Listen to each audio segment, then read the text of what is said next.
आणि त्यांनी सांगितलं की नाही FIR लिहून नाही घ्यायचा म्हणून. तर हे कशासाठी आहे? मला असं वाटतं याची उत्तरं, जर समजा काही नसेल तो निव्वळ अपघात असेल, जर तो घातपात नसेल, पण जर समजा त्यांच्या घरच्यांनाच कोणाला तरी जर समजा त्याबद्दल जर समजा काही संशय असेल किंवा चौकशी नीट व्हावी यासाठीचा तो समजा FIR त्यांना करायचा असेल, तर त्याला अडथळे सरकारकडनं का आणले जात आहेत? आज सुनेत्राबाई तिकडे बसलेले आहेत, उपमुख्यमंत्री म्हणून बसलेले आहेत. मला असं वाटतं त्यांनी पण या गोष्टींचा विचार केला पाहिजे, कारण त्यांचेच ते पती होते आणि त्यांच्याच पतीच्या अपघाताबद्दलचा हा FIR आहे आणि सरकारकडनं असा दबाव येतोय की तुम्ही FIR घेऊ नका.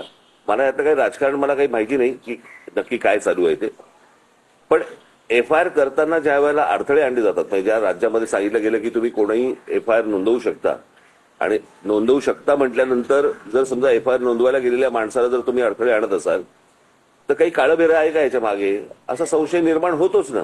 आणि मला असं वाटतं हे सरकारच संशय निर्माण करते. जर समजा त्यांना काही त्यांचं म्हणणं मांडायचं असेल, त्यांना जर FIR नोंदवायचं असेल आणि चौकशी त्या पद्धतीने व्हावी अशी जर त्यांची अपेक्षा असेल तर यात गैर काय आहे? आणि म्हणून मला असं वाटतं की ह्या गोष्टीकडे जास्ती गांभीर्याने पाहिलं पाहिजे आणि मला असं वाटतं सरकारने या गोष्टींची उत्तरं त्यांना दिली पाहिजे. Bureau report HN network.